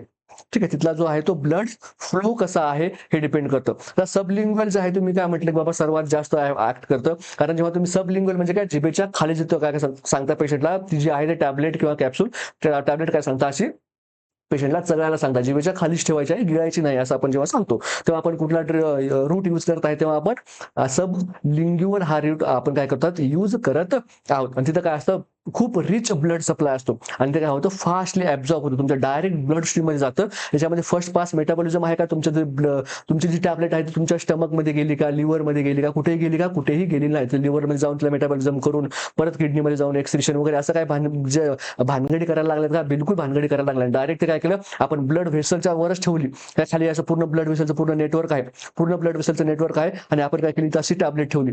मग टॅबलेट ठेवली आणि इथं काय आपल्या इथं, ठीक आहे, तोंडामध्ये टॅबलेट ठेवलं इथं पूर्ण काय लाळ आहे. ठीक आहे, आणि मी काय होतं, डिझॉल्व्ह होते आणि मग ही ब्लड व्हेसल काय करते, याला पूर्ण ऍब्झॉर्ब करून घेते आणि ड्रग डायरेक्ट तुमच्या ब्लड स्ट्रीम मध्ये जातो. म्हणून काय होतं, सबलिंग्युअल मध्ये आपल्याला जास्त ऍब्झॉर्प्शन बघायला मिळतं. सर्वात फास्ट कोण आहे, सर्वात फास्ट आहे IV, आणि सर्वात स्लो कुठला आहे, तर ओरल रूट जे आहे तो सर्वात स्लो आहे का, कारण याच्यामध्ये तुमचा ड्रग जर कुठे जाणार, पहिले स्टमक मध्ये जाणार, मग ते स्टमक मध्ये त्याचं स्टमकची गॅस्ट्रिक ऍक्टिव्हिटी होणार, त्यानंतर इंटेस्टाइन मध्ये जाणार, मग त्याला लिव्हरचं मेटाबॉलिझम करायला लागणार, मेटाबॉलिझम नंतर मग किडनीमधून तो एक्सक्रीट होणार. ठीक आहे, मग एक्सक्रीट झालं तर बरं, नाही झालं तर मग काय होणार, त्याची टॉक्सिसिटी होणार. ठीक आहे, हे सगळं जे झंझट आहे ते कशामध्ये आहेत, ओरलमध्ये आहेत. ओरलमध्ये जे आहे तुमच्या ड्रगचे जे इफेक्ट आहे थोडेसे लेट दिसतात, IV मध्ये तुम्हाला जे ड्रगचे इफेक्ट आहे ते क्विक बघायला मिळतात. ठीक आहे, मग हे झालं काय आपलं रूट ऑफ ऍडमिनिस्ट्रेशन. म्हणजे जर तुम्ही ज्या रूटने ड्रग दिला त्यानुसार आपल्याला त्याचे ऍब्झॉर्प्शन जे आहे ते स्पीड बघायला मिळते, त्याच्यानंतर इफेक्ट जो आपल्याला बघायला मिळतो ड्रगचा, तो आपल्याला कधी बघायला मिळतो, तर IV मध्ये सगळ्यात लवकर बघायला मिळतो आणि ओरल मध्ये आपल्याला कमी बघायला मिळतो. तर बघा, सेकंड ऑप्शन काय सांगितलेलं आपल्याला, आपल्याला सोल्युबिलिटी ऑफ ड्रग जो आहे तो, एखादा ड्रग जेव्हा आपण देतो, जर तो फॅट सोल्युबल असेल, ठीक आहे, जर तो ड्रग फॅट सोल्युबल असेल तर आपल्याला काय बघायला मिळतं, त्या ड्रगचं जे आहे ते ऑब्झॉर्प्शन फास्ट बघायला मिळतं, रादर दॅन तुमचं जर वॉटर सोल्युबल असेल तर. जर तुमचा ड्रग वॉटर सोल्युबल असेल त्यापेक्षा फास्ट जो आहे तो कुठला ऍक्ट होतो, तर फॅट सोल्युबल वाला होतो. त्यानंतर साईट ऑफ ऍडमिनिस्ट्रेशन. आता मी तुम्हाला सांगितलं बघा, की जर तुम्ही डेल्टॉइड मध्ये एखाद्याला इंजेक्शन देत असाल, आणि तेच इंजेक्शन जर तुम्ही एखाद्याला ग्लुटेलमध्ये दिलं तर आपल्याला काय बघायला मिळतं की जे डेल्टॉइडमध्ये इंजेक्शन दिलं होतं ते फास्ट ऍक्ट करतं दॅन ग्लुटेल. का? कारण ग्लुटेलमध्ये आपल्याला काय बघायला मिळतं, फॅटचं प्रमाण जास्त बघायला मिळतं. आणि इथं डेल्टॉइडमध्ये काय असतं, फॅटचं प्रमाण कमी असतं. आणि तिथं काय असतात, जे ब्लड सप्लाय आहे तो कसा आहे, रिच आहे. ब्लड सप्लाय काय बघायला मिळतो आपल्याला, इथे जास्त बघायला मिळतो. इथं ब्लड सप्लाय आपल्याला कमी बघायला मिळतो. इथं ब्लड सप्लाय आपल्याला कसा बघायला मिळतो, कमी बघायला मिळतो. आणि त्याचबरोबर काय, फॅट आहे. आणि जर आता ही बघा, जर तुम्ही काय केलं आहे, एखाद्याला इंजेक्शन दिलं आहे, ठीक आहे, हे काय इथे त्याची स्किन आहे आणि या स्किनच्या खाली काय पूर्ण हे असा फॅट आहे, ठीक आहे, पूर्ण असा फॅट आहे. आणि नंतर इथे काय लागतात आपल्याला, खाली मसल्स आहेत. ह्या काय आहेत, मसल्स आहेत. ह्या अशा मसल्स आहेत. मग तुम्ही काय केलं, इंजेक्शन दिलं आहे, इंजेक्शन दिलं तर तुमचं कुठपर्यंत पोहोचलं, इथपर्यंत पोहोचलं. का? कारण पेशंट जो आहे तो तुमचा खूप फॅटी पेशंट आहे. मग तुमचं जे इंजेक्शन आहे ते पूर्ण कुठं पसरलं, सगळं इथपर्यंत पसरलं. आणि तुम्ही काय केलं, डेल्टॉइडमध्ये दिलं, ठीक आहे, डेल्टॉइडमध्ये दिलं. डेल्टॉइडमध्ये काय नाही, फॅट नाही, बिलकुल फॅट नाही, थोडासा फॅट आहे, ठीक आहे, हा थोडासा फॅट आहे. आणि जसं स्किनच्या खाली गेलं तर लगेच तुम्हाला काय लागली, इथे मसल्स लागली, ठीक आहे, इथे लगेच मसल लागली. आणि तुम्ही जसं निडल प्रिक केली तर हे तुमचं जे इंजेक्शन आहे ते कुठं इथे डिपॉझिट झालं, डायरेक्ट मसलमध्ये डिपॉझिट झालं. आणि मसल्सला काय असतो, रिच ब्लड सप्लाय असतो. आणि हे ब्लडमध्ये काय होतं, लगेच काय होतं, इथून ऍब्झॉर्ब होतं. म्हणजे काय होणार आहे, जिथं जास्त काय आहे सप्लाय आहे तिथं काय होतं, लवकर काय होतं, ऍब्झॉर्ब होतो. एवढंच सांगायचं होतं. तर म्हणजेच आपला जर आपण क्वेश्चनकडे गेलो तर आपलं हे काय येणार आहे, answer all of the above येणार आहे. का? कारण रूट ऑफ ड्रग ऍडमिशन पण अफेक्ट करतं. जसं की तुम्ही आयव्ही दिलं तर लवकर होतं. सोल्युबिलिटी पण अफेक्ट करतं, जसं की तुम्ही फॅट सोल्युबल दिले तर लवकर होतं. त्याचबरोबर साईट ऑफ ऍडमिशन पण अफेक्ट करतं, जसं की तुझं ब्लड सप्लाय जास्त आहे अशा ठिकाणी जर तुम्ही आयएम इंजेक्शन दिलं तर आपल्याला काय बघायला मिळते, लवकर ऍब्झॉर्प्शन बघायला मिळतं. म्हणून ऑप्शन काय येणार, याचा डी जे आहे ते करेक्ट आन्सर येणार आहे. चला नेक्स्ट क्वेश्चन बघूया. Isolation of a child with mumps belongs to what level of prevention. ठीक आहे, फर्स्ट ऑप्शन दिला आपल्याला प्रायमरी, सेकंडरी, टर्शरी आणि लास्ट आहे क्वार्टरनरी. ठीक आहे, पेशंटला काय आहे, मम्स आहे, ऑलरेडी माहित आहे आपल्याला, ऑलरेडी काय झालेलं आहे, डायग्नोसिस झालेला आहे. ऑलरेडी काय झालेलं आहे, डायग्नोसिस झालेला आहे. ठीक आहे, याच्यामध्ये आपल्याला असं म्हणू शकतो काय आपण, की बाबा त्याच्यामध्ये रिस्क फॅक्टर नाही आहेत किंवा रिस्क फॅक्टर आता आलेले आहेत, असं आहे का? नाही, रिस्क फॅक्टरचा विषय संपवा. पेशंटमध्ये काय झालं आहे, डिसीज डायग्नोज झालेला आहे, पेशंटमध्ये मम्स ऑलरेडी आलेला आहे. आणि या पेशंटला आपण काय केलं आहे, आयसोलेशन केलं आहे. तर हे कुठल्या लेवल ऑफ प्रिव्हेन्शन मध्ये येणार आहे हे आपल्याला विचारलेलं आहे. ठीक आहे, तर हे आयसोलेशन म्हणजे काय आहे हे आपल्याला पहिले बघायला पाहिजे. ठीक आहे, आणि क्वारंटाईन म्हणजे काय हे आपल्याला पहिले बघायला पाहिजे. क्वारंटाईन म्हणजे काय हे आपल्याला पहिले बघायला पाहिजे. ठीक आहे, आता आयसोलेशन म्हणजे काय, फॉर एक्झाम्पल तो जो पेशंट आपल्याला क्वेश्चनमध्ये सांगितलं त्याला काय झालं होतं, मम्स झालं होतं. ठीक आहे, मम्स झालं होतं, म्हणून आपण या मम्सवाल्या चिल्ड्रनला काय केलं, आपण एका सेपरेट रूम मध्ये ठेवलं आपण. ठीक आहे, याला काय केलं आपण, एका सेपरेट रूम मध्ये ठेवलं, जेणेकरून याचं इन्फेक्शन जे आहे ते अदर लोकांना होऊ नये. याचं इन्फेक्शन काय होऊ नये, अदर लोकांना होऊ नये, म्हणून आपण काय केलं, त्याला एका सेपरेट रूम मध्ये ठेवलं. ठीक आहे, याच्यामध्ये जो आहे तो याच्यामध्ये याचा काय फायदा आहे का, हा जो पेशंट आहे या पेशंटचा काय फायदा आहे का, पेशंटचा काय फायदा नाही, पण जे बाहेरची लोक जे आहेत त्यांना याच्यापासून फायदा आहे. का? कारण याच्यापासून दुसऱ्यांना आजार होऊ शकतो. ठीक आहे, हे झालं आपलं आयसोलेशन. आयसोलेशन मध्ये काय करतो आपण, जो पेशंट आहे त्याला कोंडून ठेवतो. ठीक आहे, हे झालं आपलं आयसोलेशन. आता क्वारंटाईन मध्ये काय होतं बघा, क्वारंटाईन मध्ये बघा, हा पेशंट आहे, हा पेशंट आहे आणि ह्या पेशंटच्या संपर्कामध्ये मी आलो. ठीक आहे, याच्या पेशंटच्या संपर्कामध्ये मी आलो, पण मला अजून डिसीज झालेला आहे का, माहित नाही. का? कारण त्याचं इन्क्युबेशन पिरियड आहे डिसीज अजूनपर्यंत कंप्लीट झालेला नाही. पण हा जो काय आहे, ऑलरेडी पेशंट आहे, याला तर आपण आयसोलेशन मध्ये ठेवलेला आहे. याला आपण काय केलं, आयसोलेशन मध्ये ठेवलंय. का? कारण याच्यामध्ये आपण डायग्नोसिस झालेलं होतं. आता याच्या संपर्कामध्ये मी आलो होतो, हा मी आहे. ठीक आहे, हा कोण आहे, मी आहे. मी याच्या संपर्कामध्ये आलो, पण मला माहिती आहे का की याचं कन्फर्म 100% मला काय झालेलं आहे, इन्फेक्शन झालेलं आहे, मला माहिती नाही. किंवा मी 100% असा शुअर आहे की मी 100% याचं इन्फेक्शन झालेलं नाही, हे पण माहिती नाही. मग मला काय कुठेतरी एक 19-20 शंका आहे, बाबा मला झालेलं असू पण शकतं आणि नसू पण शकतं. मग मी काय करायला पाहिजे, हा जो पेशंट आहे, ह्याला जो डिसीज झालेला आहे, तो डिसीज जेवढा इन्क्युबेशन पिरियड आहे त्या इन्क्युबेशन पिरियड पर्यंत मी काय करायला पाहिजे, स्वतःला कोंडून ठेवायला पाहिजे, जेणेकरून मी अजून कुणाला स्प्रेड करणार नाही किंवा मला पण काय होणार नाही, तो डिसीज होणार नाही. ठीक आहे, हा फरक आहे कुणामध्ये, आयसोलेशन आणि क्वारंटाईन मध्ये. आयसोलेशन मध्ये आपण कुणाला कोंडून ठेवतो, ज्याला ऑलरेडी डिसीज झालेला आहे त्याला आपण कोंडून ठेवतो. आणि क्वारंटाईन मध्ये आपण काय करतो, सस्पेक्टेड पर्सनला आपण ठेवतो, म्हणजे आपल्याला त्याला झालेलं आहे हे पण माहित नाही किंवा नाही झालेलं हे पण माहित नाही, म्हणजे आपण काय केलं, सस्पेक्टेड पर्सनला काय केलं आहे, कोंडून ठेवलं आहे. तर त्याला आपण म्हणतो क्वारंटाईन. आणि ज्याच्यामध्ये 100% श्युरिटी आहे, डायग्नोसिस झालेला आहे, तर त्याला आपण काय म्हणतो, आयसोलेशन असं आपण म्हणतो. ठीक आहे, तर बघा इथे एक थोडासा ट्रिक जे आहे, तुम्हाला थोडासा ट्रिकी क्वेश्चन इथे विचारू शकतो. हा जो पर्सन आहे याच्यामध्ये रिस्क फॅक्टर आहे का, रिस्क फॅक्टर आहे का? हो आहे. काय रिस्क फॅक्टर आहे? तो कुणाच्या कॉन्टॅक्टमध्ये आलेला आहे? अशा पर्सनच्या कॉन्टॅक्टमध्ये आलेला आहे ज्याला डिसीज झालेला आहे. मग तो रिस्क फॅक्टर आहे का इथे? तर रिस्क फॅक्टर प्रेझेंट आहे. पण याला डिसीज प्रेझेंट आहे का अजून? अजून डिसीज प्रेझेंट आहे का? तर डिसीज प्रेझेंट नाही आहे. मग हे जे लेवल ऑफ प्रिव्हेन्शन आहे हे कुठलं येतं? तर प्रायमरी येतं. कुणामध्ये? क्वारंटाईनमध्ये. कुणामध्ये? जो की पर्सन हेल्दी होता त्याला क्वारंटाईन केलं होतं, याच्यामध्ये काय झालं? ते प्रायमरी प्रिव्हेन्शन झालं. आणि आयसोलेशन काय झालं बघा, याच्यामध्ये डिसीज प्रेझेंट आहे का? तर हो प्रेझेंट आहे. रिस्क फॅक्टरचा तर विषयच नाही, तर डायरेक्ट इन्फेक्शन झालेलं आहे. ठीक आहे, म्हणजे त्यामध्ये डिसीज पण प्रेझेंट आहे, म्हणजे हे काय झालं? तुमचं सेकंडरी प्रिव्हेन्शन झालं. ठीक आहे, समजते का? बघा, जो डिसीज वाला पर्सन आहे त्याला आपण आयसोलेट करतो, ज्याचं म्हणजे सस्पेक्टेड आहे त्याला आपण क्वारंटाईन करतो. ठीक आहे, आणि जो क्वारंटाईन आहे त्याच्यामध्ये फक्त रिस्क फॅक्टर आहे. अजून डिसीज आहे का? अजून डिसीज नाही आहे. जर डिसीज असतं त्याला आपण आयसोलेट केलं असतं, त्याला आपण क्वारंटाईन केलं असतं का? नाही. मग त्याच्यामध्ये रिस्क फॅक्टर फक्त प्रेझेंट आहे, डिसीज नाहीये. तर हे कुठल्या कॅटेगरीमध्ये जातं? ते आपलं जातं प्रायमरी लेवल ऑफ प्रिव्हेन्शन मध्ये जातं. आणि जेव्हा आपण एखाद्या पेशंटला ऑलरेडी डिसीज डायग्नोस्ड आहे अशा पेशंटला जेव्हा आपण आयसोलेट करतो, ते कुठलं जातं? तुमचं सेकंडरी लेवल ऑफ प्रिव्हेन्शन मध्ये जातं. म्हणून जर तुम्हाला आयसोलेशन, त्यानंतरच्या काही सर्व काही स्क्रीनिंग, सगळ्या काय तुमच्या जेवढ्या काही स्क्रीनिंग टेस्ट आहेत, सगळ्या काही स्क्रीनिंग टेस्ट जर तुम्हाला विचारल्या तर तुम्हाला कुठे जातात? त्या सेकंडरी प्रिव्हेन्शन मध्ये जातात. आणि तुमचं जे क्वारंटाईन आहे, ठीक आहे, तुमचं जे क्वारंटाईन आहे ते कुठे जातं? प्रायमरी प्रिव्हेन्शन मध्ये जातं. कारण इथे फक्त आणि फक्त काय आहे? रिस्क फॅक्टर प्रेझेंट आहे. फक्त आणि फक्त काय प्रेझेंट आहे? रिस्क फॅक्टर प्रेझेंट आहे. डिसीज तिथे अजून प्रेझेंट नाही आहे. डिसीज तिथे अजून प्रेझेंट नाही आहे. ठीक आहे, म्हणून काय झालं? ते secondary prevention is your isolation. आणि जर तुम्हाला क्वारंटाईन बद्दल जर विचारलं असेल तर तुमचं ते प्रायमरी प्रिव्हेन्शन आलं असतं. ठीक आहे, चला नेक्स्ट क्वेश्चन बघूया. One of the greatest danger in giving morphine sulphate during labour is. ठीक आहे, आपल्याला माहिती आहे मॉर्फिन काय आहे? मॉर्फिन काय? एक ओपिओइड अनाल्जेसिक आहे. ओपिओइड अनाल्जेसिक आहे.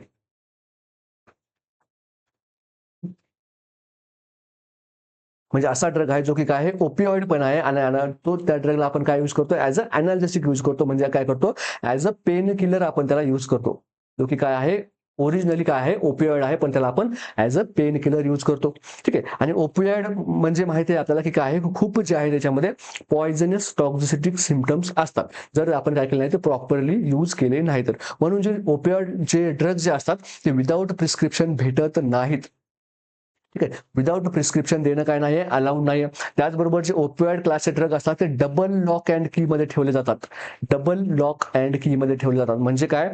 ते जे तुमचं ओपिओइड ड्रग आहे, ठीक आहे, फॉर एक्झाम्पल तुम्ही काय केलं? ही जे ड्रगचं अँप्यूल आहे, हे अँप्यूल आहे असं समजा. माझे चित्रकार खूप चांगला चित्रकार आहे, मला माहित आहे. ठीक आहे, ठीक आहे, हे जे तुमचा ओपिओइड ड्रग आहे, हे अँप्यूल आहे असं समजा, तर त्याला काय केलं जातं? दोन कुलूप लावले जातात. म्हणजे इथे एक कुलूप लावलं जातं आणि इथे एक कुलूप लावलं जातं. ही तुमची तिजोरी आहे असं समजा. ठीक आहे, आणि याची चावी, एक जी चावी असेल तुमच्या कुणाकडे तरी असेल, तुमच्या फॉर एक्झाम्पल तुमच्या ओटी मध्ये काय आहे? ओपिओइड ड्रग्स ठेवले आहेत किंवा अनस्थेटिक ड्रग्स ठेवले आहेत. त्याची एक जी चावी आहे ती कुणाकडे असणार आहे? तुमच्या ज्या ओटीच्या इन्चार्ज आहेत, ठीक आहे, ओटीच्या इन्चार्ज आहेत त्यांच्याकडे असणार आहे. आणि दुसरी जी चावी आहे ती ओटीच्या स्टाफकडे असू शकते, किंवा ओटी स्टाफकडे असू शकते, किंवा ओटी टेक्निशियनकडे असू शकते. ठीक आहे, यांच्याकडे असू शकते. म्हणजे आणि ह्याचे जे ऍक्सेस आहे, याचा ऍक्सेस खूप लिमिटेड लोकांना दिला जातो. खूप लिमिटेड लोकांना दिला जातो. त्याचा जो ऍक्सेस आहे तो जे काही अनस्किल्ड वर्कर्स आहेत, जसे की आपल्या ओटीमध्ये काही अनस्किल्ड वर्क असतात, जसं की तुमचे सफाई कर्मचारी झाले किंवा वर्ग 4चे कर्मचारी झाले, अशा कर्मचाऱ्यांना आपण त्याचा ऍक्सेस देतो का? देत नाही. का? कारण त्यांना त्या ड्रग बद्दल काहीही माहित नसतं. ठीक आहे, त्यांना त्या ड्रग बद्दल काही माहित नसतं. ड्रगचं मेकॅनिझम ऑफ ऍक्शन वगैरे त्यांना माहित आहे का? बाबा हा ड्रग कशासाठी यूज करतात? हा ड्रग जर एखाद्याने चुकून घेतला त्याला काय होऊ शकतं? त्याचे किती दुष्परिणाम होऊ शकतात त्यांना माहित आहे का? तर माहित नाही. म्हणून ऑप्शनचा ऍक्सेस कसा असतो? खूप लिमिटेड ऍक्सेस असतो. त्याला डबल लॉक अँड की मध्ये आपण ठेवतो. कारण जर एखाद्या पेशंटला मॉर्फिन जर दिलेला असेल तर त्याच्यामध्ये त्याला रेस्पिरेटरी डिस्ट्रेस होण्याचे खूप चान्सेस असतात. ठीक आहे, पेशंटचं सडन जे आहे ते ब्रिथिंग थांबू शकते. त्याचा रेस्पिरेटरी मसल जे आहे ते पॅरालिसिस होऊ शकतात. पेशंटचं स्पॉन्टेनियस ब्रिथिंग जे काय होऊ शकते त्याच्यामध्ये बंद होऊ शकते. ठीक आहे, तर मॉर्फिन टॉक्सिसिटीमध्ये आपल्याला अजून सिम्पटम्स काय काय बघायला मिळतात? तर आपल्याला बघायला मिळतं ओमिटिंग. ठीक आहे, ओमिटिंग, त्याच्यानंतर नॉझिया. ठीक आहे, नॉझिया, त्याच्यानंतर आपल्याला बघायला मिळतं ऑनोरेक्झिया. ऑनोरेक्झिया म्हणजे काय? भूक लागत नाही पेशंटला. ठीक आहे, अनोरेक्झिया. अनोरेक्झिया. आणि पेशंट कशामध्ये जाऊ शकतो? जर खूपच टॉक्सिसिटी झाली तर पेशंट कशामध्ये जाऊ शकतो? कोमामध्ये पण जाऊ शकतो. आणि मॉर्फिन जर पेशंटला टॉक्सिसिटी असेल तर आपल्याला काय बघायला मिळते? क्लासिकल फीचर ते म्हणजे पिन पॉइंट प्युपिल्स बघायला मिळतात. पिन पॉइंट काय बघायला मिळतात? प्युपिल्स बघायला मिळतात. त्याचबरोबर जर तुम्हाला मॉर्फिनचा अँटिडोट विचारला तर कुठला आहे, नॅलॅक्झोन आहे. आणि जर एखाद्या पेशंटला मॉर्फिनची ड्रीप चालू असेल तर आपण काय केलं पाहिजे, नॅलॉक्झोन जे आहे ते रेडी ठेवलं पाहिजे. हे काय आपलं नर्सिंग ऍक्शन. ठीक आहे, नर्सिंग ऍक्शन काय आहे, जर एखाद्या पेशंटला मॉर्फिन चालू असेल तर त्याचं नॅलॅक्झोन रेडी ठेवलं पाहिजे. दुसरी गोष्ट म्हणजे आपण काय केली पाहिजे, पेशंटचा रेस्पिरेटरी रेट असेस करत राहिलं पाहिजे.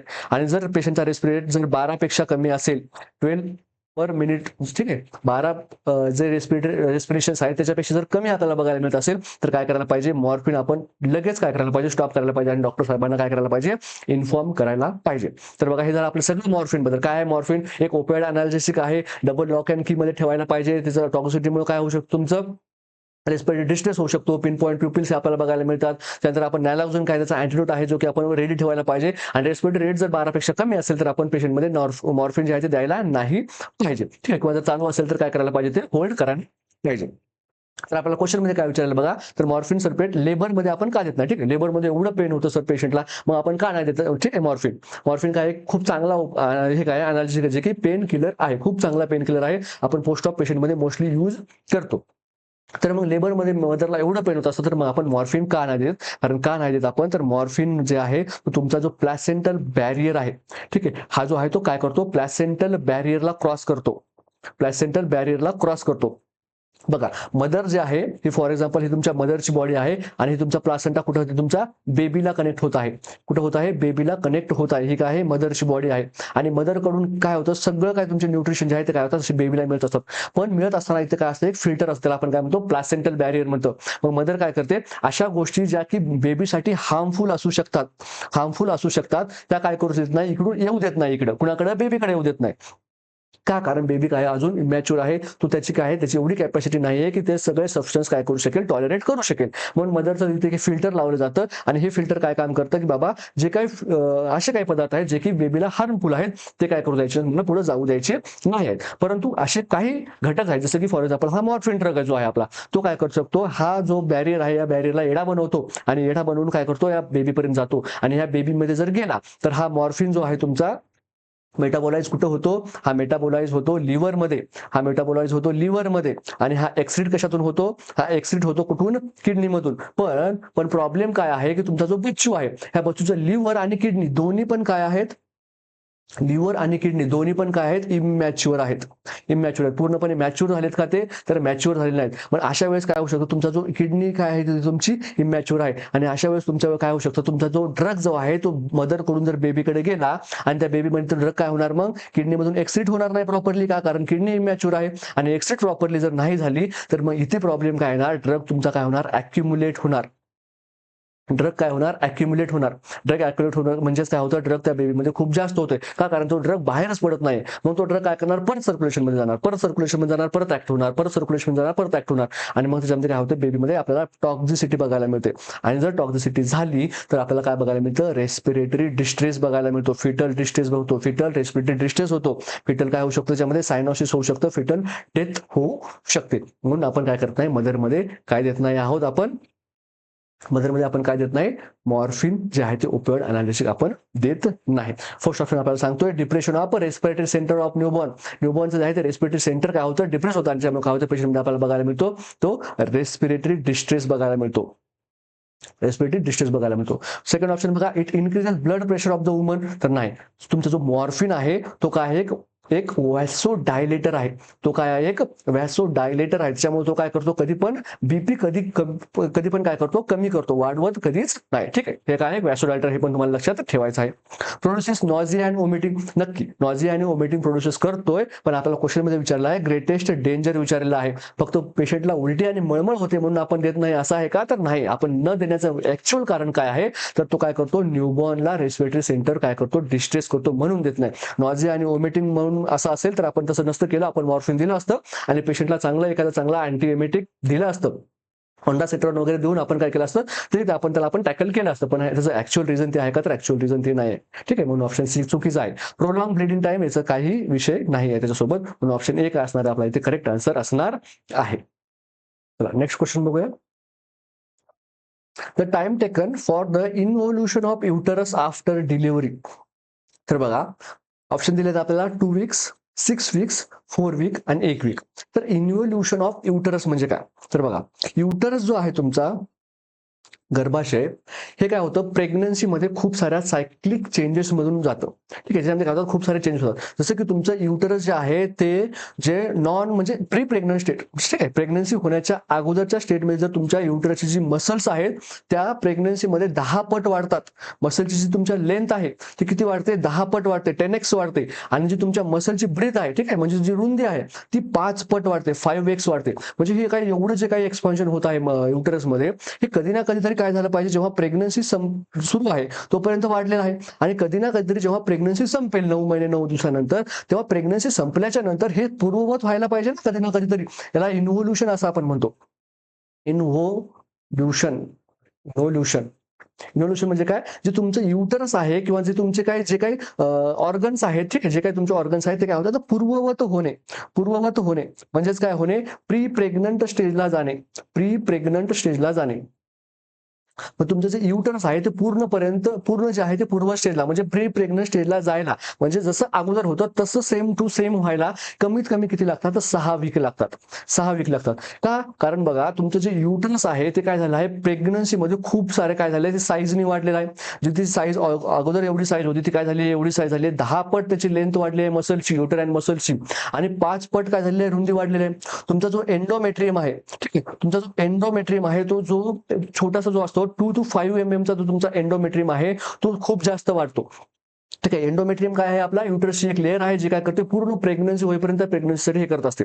एंडोमेट्रियमची साईज अजून कधी वाढते, जेव्हा काय होत असते, फिमेल्समध्ये जेव्हा मेन्स्ट्रुअल सायकल होत असते. आणि जर तो तुमची मेन्स्ट्रुअल सायकलमध्ये जेव्हा तो तुमचा फिमेल हे आहे, एग आहे, आणि जेव्हा तो मेल स्पर्म आहे यांचं जर हे झालं नाही, फर्टिलायझेशन नाही झालं, तर तो काय होतो, एंडोमेट्रियम फॉल ऑफ होतो. आणि जर ते काय झालं, तर फर्टिलायझेशन झालं तर तुमचा एंडोमेट्रियम तिथेच राहतो. ठीक आहे, एंडोमेट्रियम जातो, काय करतो, प्लासेंटा त्याला अटॅच होतो. प्लासेंटा अटॅच होतो आणि मग जेव्हा डिलिव्हरी होतो तेव्हा प्लासेंटा हा निघून जातो. हा प्लासेंटा निघून जातो आणि जेव्हा प्लासेंटा निघून जातो तरी पण तुमचा 2 ते 5 चा काय असतो, एंडोमेट्रियम तशाला तसा राहतो. ठीक आहे, आणि जेव्हा काय होतं मग ते बाकीचा जो 2 ते 5 चा राहिला आहे हा कधी येतो, लोकिया सोबत बाहेर येतो. हा कधी बाहेर येतो, लोकिया सोबत बाहेर येतो. लोकिया काय आहे हे तुम्हाला सेपरेटली सांगायचं गरज नाही. ठीक आहे, लोकिया बरोबर आय थिंक अगोदर 2 ते 3 क्वेश्चन झालेले आहेत आपले. ठीक आहे, हा काय येतो, आपल्या लोकियासोबत बाहेर येतो. म्हणून तुमचा तो युटरस आहे हा, ठीक आहे, हा जो तुमचा युटरस आहे, जसही डिलिव्हरी झाली तो तेव्हा आपण कसं चेक करतो, तुमचा जो युटरस आहे आपण काय करतो, फंडल हाईट चेक करतो. फंडल हाईट चेक करतो. तर फंडल हाईट म्हणजे काय, तुमचं जे युटरसचं फंडस आहे, ठीक आहे, तुमचं जो युटरसचं फंडस आहे, हे वाला फंडस, तिथपासून ते आपण काय करतो, प्युबिक सिम्फायसिस पर्यंत काय करतो, आपण हाईट मेजर करतो. आणि जसही डिलिव्हरी झाली तर ती हाईट किती असते, 13.5 सेंटीमीटर असते. अप्रॉक्स किती असते, 13.5 सेंटीमीटर असते. आणि तिथून पुढे ती जसही डिलिव्हरी झाली तुमची, डिलिव्हरी पासून तर पुढच्या 24 आवर्स पर्यंत ही काय असते, लेवल जी आहे ती कशी बघायला मिळते, आपल्याला कॉन्स्टंट बघायला मिळते. म्हणजे किती, 13.5 सेंटीमीटर बघायला मिळते. आणि मग नंतर प्रत्येक 24 तासाला ती 1.25 सेंटीमीटर 1.25 सेंटीमीटर प्रत्येक 24 तासाला काय बघायला मिळते, आपल्याला कमी होते युटरसची साईज. आणि मग नंतर काय होतं, एक 6 वीक नंतर तुमचा जो युटरस आहे तो कुठे जातो, प्री प्रेग्नंट स्टेजमध्ये जातो. कुठल्या स्टेजमध्ये जातो, प्री प्रेग्नंट स्टेजमध्ये, जसा प्रेग्नन्सीच्या अगोदर होता त्या लेवलला जाऊन बसतो. ठीक आहे, तर ते युटरसचं जर इन्व्होल्युशन आहे ते व्हायला किती वेळ लागतो आपल्याला, 6 वीक, म्हणजेच किती, जवळपास 1.5 महिन्याचा कालावधी लागतो. तर हे आपण कसं मोजतो, आपण मोजतोय फंडल हाईटने. तर मग फंडल हाईट कशी मोजायची, तुमचा युटरसचा जो फंडस आहे तिथपासून सिम्पायसिस प्युबिस पर्यंत जे आपण डिस्टन्स घेतो ते ऍक्च्युअली ते किती असायला पाहिजे, 13.5 सेंटीमीटर असायला पाहिजे. डिलिव्हरी झाल्या ते कधीपर्यंत, 24 तासापर्यंत. ठीक आहे, मग 24 तासाच्या नंतर आपल्याला 1.5 सेंटीमीटर प्रत्येक 24 तासानंतर कमी होतं, हे आपल्याला बघायला मिळतं. आणि हे परत प्री प्रेग्नंट स्टेजमध्ये याला किती दिवस वेळ लागतो, तर 6 वीक लागतो. आणि जर हे व्यवस्थित नाही झालं, ठीक आहे, हे जे युटरस आहे ते इन्व्होल्युशन जे आहे ते व्यवस्थित नाही झालं तर त्याला आपण काय म्हणतो, सब इन्व्होल्युशन असं आपण म्हणतो. म्हणजे जर 6 वीकच्या ऐवजी जर 8 वीक लागत असतील तर आपण काय म्हणतो, त्याला सब इन्व्होल्युशन म्हणतो. किंवा तुमचं जे इन्व्होल्युशन आहे ते जर फास्ट झालं तर आपण काय म्हणतो, सुपर इन्व्होल्युशन म्हणतो. सुपर इन्व्होल्युशन म्हणतो.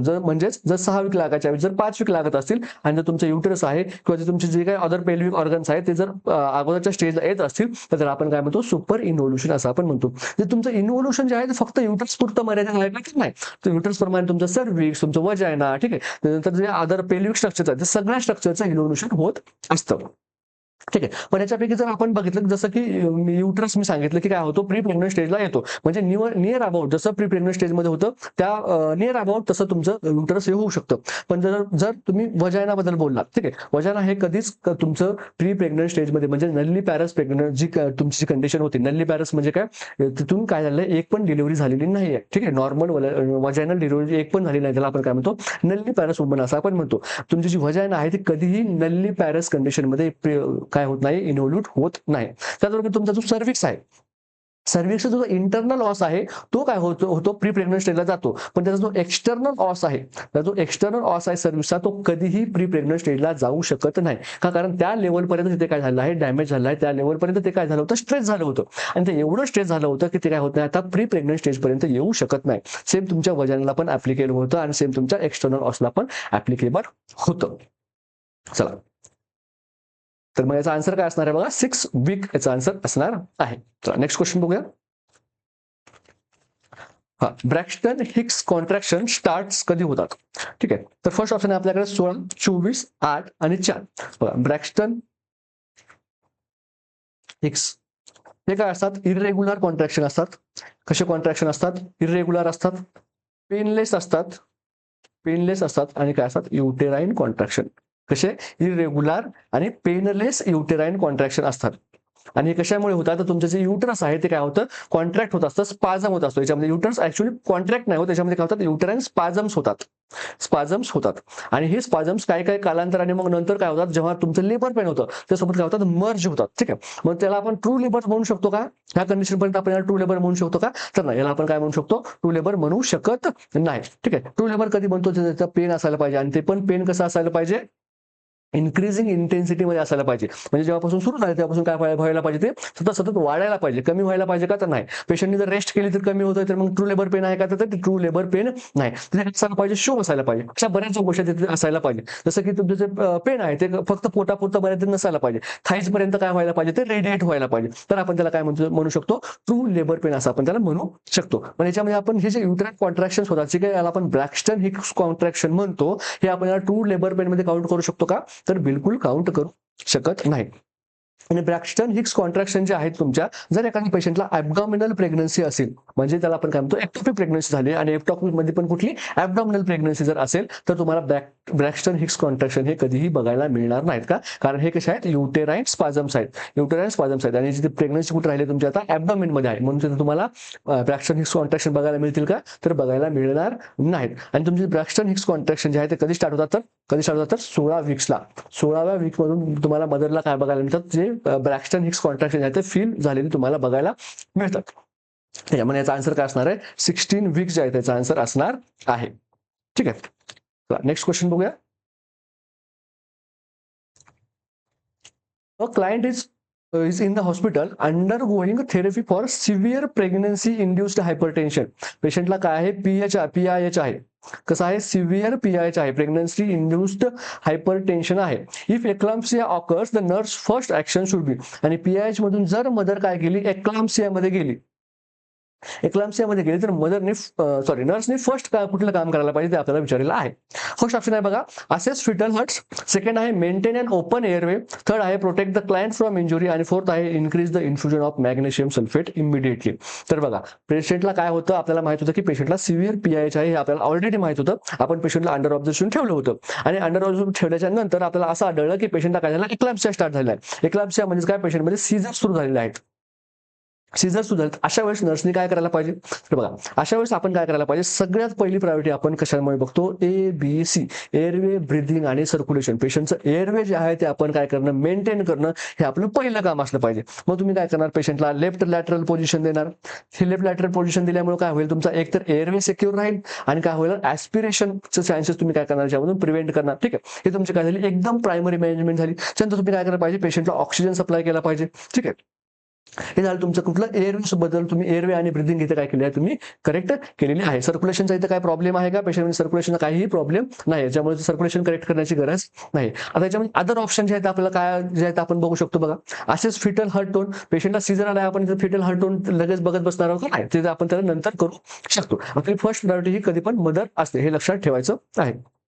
त्यानंतर बघा मेंटेन ओपन एअरवे, हे जर आपण ऑब्व्हियसली फर्स्ट प्रायोरिटी दिली पाहिजे. Protect client from the injury, याला सेकंड प्रायोरिटी दिली पाहिजे. का? कारण ते मदरला काय आहेत, सीझर्स आहेत आणि जेव्हा ते सीझर होते तेव्हा ते काय करू शकते, हात वगैरे पाय इकडे तिकडे मारून काय करू शकते, स्वतःला इंज्युअर करून घेऊ शकते, स्वतःला काय करू शकते, हार्म करू शकते. म्हणून काय केलं पाहिजे आपण, क्लायंटला जे आहे ते इंजुरी पासून रोखलं पाहिजे. तर काही शार्प ऑब्जेक्ट वगैरे असतील तर ते आपण बाहेर काढले पाहिजे. ठीक आहे. त्यानंतर जे काही बेडचे पॅड्स वगैरे आहेत, ठीक आहे, बेडचे जे जे साईडचे रॅम्प्स असतात त्याला आपण काय केलं पाहिजे, पॅडिंग केली पाहिजे. ठीक आहे.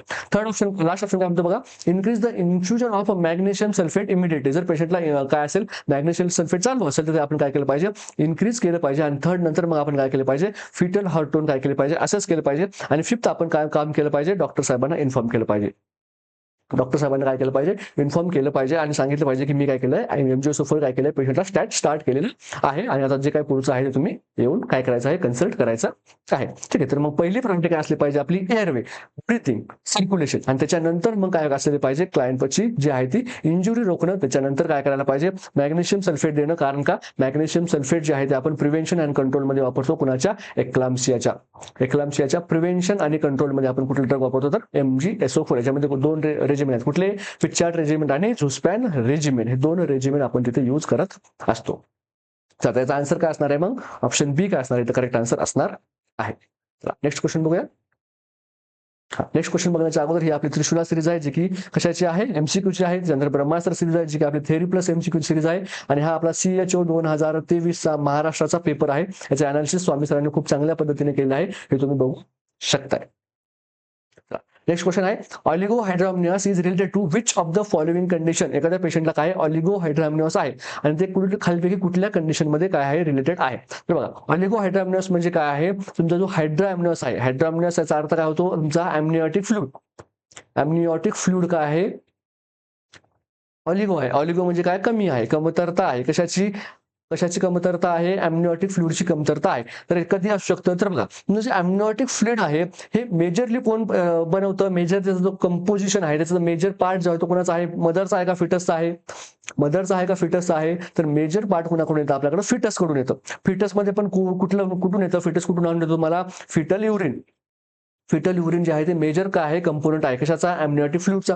मग आपल्याला ऑप्शन मध्ये दिले बघा, फर्स्ट ऑप्शन दिले आपल्याला रिनल एजेनेसिस. म्हणजे जर एखाद्या पेशंटमध्ये रिनल एजेनेसिस असेल म्हणजे काय होणार नाही, तर फिटल युरिन बनणार नाही. आणि फिटल युरिन जर नाही बनले तर काय होणार आहे, ऑब्व्हियसली एमनिओटिक फ्लुइड काय होणार आहे, कमी होणार आहे. सेकंड ऑप्शन म्हणते बघा, इसोफेजियल ॲट्रेसिया. म्हणजे काय, हा जो पेशंट आहे, ठीक आहे, हा जो बच्चू आहे, ह्या बच्चूचा काय झाला, इसोफेगस जो आहे तिथून जो तुमचा जो ही तुमची ओरल कॅव्हिटी आहे, ठीक आहे, आणि इथून जो काय तुमचा इसोफेगस स्टार्ट झाला होता, हो काय झाला, इथं पुढे जाऊन तो काय झाला, बंद झाला. ठीक आहे. हा ऍक्च्युअली काय व्हायला पाहिजे होता, हा ऍक्च्युअली जाऊन काय व्हायला इथे स्टमक मध्ये मिळायला पाहिजे होता. हा स्टमक मध्ये न मिळता काय झाला, इथे बंद झाला. याचा अर्थ काय होतं, तर हा जो बेबी आहे तो आता इथून पुढे काही गिळू शकतो का, तो काही गिळू शकत नाही. म्हणजे हे जे काय फिटल युरिन आहे, तर बघा तुमचं काय होतं, एमनिओटिक फ्लुइड काय होतं, फिटल युरिन बनतं आणि बेबी काय करतो, तेच परत गिळतो. ठीक आहे. मग इथे काय करू शकत नाही, तो गिळू शकत नाही. म्हणजे तुमचा एमनिओटिक फ्लुइड फिटल युरिन बनतंय, पण एमनिओटिक फ्लुइड काय होत नाही, बेबी काय करू शकत नाही, गिळू शकत नाही. म्हणजे एमनिओटिक फ्लुइड अक्युमुलेट होतंय. तर याच्यामध्ये आपल्याला बघायला काय मिळतं, याच्यामध्ये आपल्याला जनरली पॉलीहायड्रामनियास बघायला मिळतं. पॉलीहायड्रामनियास आपल्याला बघायला मिळतं. ऑलिगो बघायला मिळतं का, इसोफेजियल ॲट्रेसिया म्हणजे कधीही बघायला मिळत नाही. अनएन्सेफॅली बघा, नावामध्येच आहे एन्सेफॅल म्हणजे काय, तुमचा ब्रेन. ठीक आहे, ब्रेन किंवा हे तुमचा जो मस्तक हा जो पार्ट आहे त्याला आपण काय म्हणतो, एन्सेफेलॉन म्हणतो. आणि हा जो एन्सेफेलॉन आहे याच्यामध्ये अनएन्सेफॅली म्हणजे काय, ॲब्सेंट आहे म्हणजे काय नाही, त्याचं तोंडच नाही, तर काय होणार नाही. याच्यामध्ये पण काय बघायला मिळतं आपल्याला, पॉलीहायड्रामनियास बघायला मिळते. आणि डाऊन सिंड्रोम आणि जो तुमचं एमनिओटिक फ्लुइड तसा काही संबंध नाहीये डायरेक्टली. तर रिनल एजेनेसिस जे आहे याच्यामध्ये काय होतं, युरिन आउटपुट कमी होतो बेबीचा. आणि युरिन आउटपुट जो आहे तोच काय असतो, आपला एमनिओटिक फ्लुइड असतो. कारण मेजर कंपोनेंट काय एमनिओटिक फ्लुइडचा, तर युरिन आहे. फिटल युरिन जो आहे ते मेजर कंपोनेंट आहे कुणाचा, एमनिओटिक फ्लुइडचा. आणि ते कमी आहे म्हणून काय, तर रिनल एजेसिस आहे म्हणून ते काय कमी असणार आहे. आणि ते कमी आहे म्हणून आपल्याला मदरमध्ये काय बघायला मिळतं, ओलिगोहायड्रामनियास ही कंडिशन बघायला मिळते. चला नेक्स्ट क्वेश्चन बघूया. कॉमनेस्ट प्रेझेंटेशन ऑफ वेसिकुलार मोल जो आहे त्याचं कॉमनेस्ट प्रेझेंटेशन काय आपल्याला विचारलंय. फर्स्ट ऑप्शन आहे वजायनल ब्लिडिंग, सेकंड ऑप्शन आहे ॲब्डॉमिनल पेन, थर्ड ऑप्शन आहे expulsion of grape like vesicles from the वजायना, आणि फोर्थ आहे ओमेटिंग. तर बघा, जेव्हा एखाद्या पेशंटला वेसिकुलार मोल असतो तेव्हा याच्यामध्ये आपल्याला हे चारही पण सिम्पटम्स बघायला मिळतात. ठीक आहे, चारही पण सिम्पटम्स बघायला मिळतात. कुणामध्ये, व्हेसिकुलार मोलमध्ये. त्यावेळेस आपण काय म्हणतो, मोलार प्रेग्नन्सी म्हणतो. याचा आपण काय म्हणतो, मोलार प्रेग्नन्सी म्हणतो. ह्याचा आपण काय म्हणतो, हायडॅटिफॉर्म मोल म्हणतो. असं आपण काय म्हणतो, हायड्रॅटिफॉर्म मोल्ड म्हणतो. हे एकाच डिसीज कंडिशनचे तीन नाव आहे. ठीक आहे, याला जर आपण म्हटलं तर काय म्हणतो आपण, जेनेटिक ट्रोफोब्लास्टिक डिसीजेस. ते काय आहेत, जेनेटिक ट्रोफोब्लास्टिक डिसीजचा टाईप आहे. कुठलं, हे वेसिक्युलर मोल्ड किंवा मोलार प्रेग्नन्सी किंवा हायड्रॅटिफॉर्म मोल्ड. याच्यामध्ये जे आहे ते तुम्हाला व्हाजाइनल ब्लीडिंग पण बघायला मिळते, ॲब्डोमिनल पेन पण बघायला मिळतं, expulsion of grape like vesicles पण बघायला मिळतं आणि ओमेटी पण बघायला मिळतं. पण आपल्याला विचारलं आहे कॉमनेस्ट प्रेझेंटेशन. तर बघा, कॉमनेस्ट प्रेझेंटेशन जेव्हा आपण बद्दल जेव्हा आपण बोलतो तर तेव्हा आपल्याला काय बघायला मिळतं, तर व्हाजाइनल ब्लीडिंग. तुमच्याकडे जेव्हा मदर येते तेव्हा ते सगळ्यात कॉमन जे आहे ते कुठली कंप्लेंट घेऊन येते, तर व्हाजाइनल ब्लीडिंग ही कंप्लेंट घेऊन येते, जर पेशंटला काय असेल, हायड्रॅटिफॉर्म मोल असेल तर. ठीक आहे, आणि मग हे बाकीचे जे मी तुम्हाला सांगितले, जसं की तुमचं काय आहे, ओमिटिंग आहे. ठीक आहे, त्याच्यानंतर ग्रेप लाईक स्ट्रक्चर्स आहेत. ठीक आहे, त्याच्यानंतर ॲब्डॉमिनल पेन आहे. हे जे आहेत हे पण बघायला मिळतात. पण कॉमनेस्ट जे आहे ते व्हाजाइनल ब्लीडिंग आहे. अप्रॉक्सिमेटली जवळपास 90% पेक्षा जास्त केसेसमध्ये तुम्हाला जे आहे ते मदर कशाबद्दल काय सांगून येईल, व्हाजाइनल ब्लीडिंग हे सांगून येईल. आणि त्याच्यानंतर तुम्हाला तिथे एच मोल जर असेल, ठीक आहे, हायड्रॅटिफॉर्म मोल जर असेल, तर 90% मदर्स आहेत त्या व्हाजाइनल ब्लीडिंग हे कंप्लेंट घेऊनच तुमच्याकडे येणार. डायरेक्ट ग्रेप लाईक स्ट्रक्चर व्हाजाइनामधून बाहेर येते ही कंप्लेंट घेऊन कधीही येणार नाही. कारण का, हे जोपर्यंत आपल्याला कळते ही काय खूप सिव्हिअर कंडिशन आहे. हे आपल्याला खूप लेट मध्ये बघायला मिळतं. आणि हे बघायला मिळतं, हे काय कन्फर्मेटरी डायग्नोसिस आहे. हे कन्फर्मेटरी डायग्नोसिस आहे की बाबा मदरला काय आहे, हायड्रॅटिफॉर्म मोल आहे. पण स्टार्टिंगला मदर जे आहे तुम्हाला व्हाजाइनल ब्लीडिंग हे कंप्लेंट घेऊन येणार आहे 90% केसेसमध्ये. अकॉर्डिंग टू कोण, डीसी दत्ताचा मते 90% जे आहे ते कंप्लेंट्स कोणाच्या असतात, तर व्हाजाइनल ब्लीडिंगच्या असतात. ठीक आहे, हे तुम्हाला हे ऍज अ रेफरन्स तुम्ही डीसी दत्ता याच्यामध्ये घेऊ शकता. ठीक आहे, त्यानंतर जो तुमचा हायड्रॅटिफॉर्म मोल आहे त्याच्यामध्ये आपल्याला अजून काय काय क्वेश्चन मध्ये विचारू शकतात. त्याच्यामध्ये तुम्हाला एक क्वेश्चन येतो तो म्हणजे युएसजी बद्दल. ठीक आहे, युएसजी बद्दल क्वेश्चन येतो की याच्या युएसजी जो आहे त्याच्यामध्ये आपल्याला काय बघायला मिळतो, स्नो स्टॉर्म अपिअरन्स. कुठला अपिअरन्स, स्नो स्टॉर्म अपिअरन्स.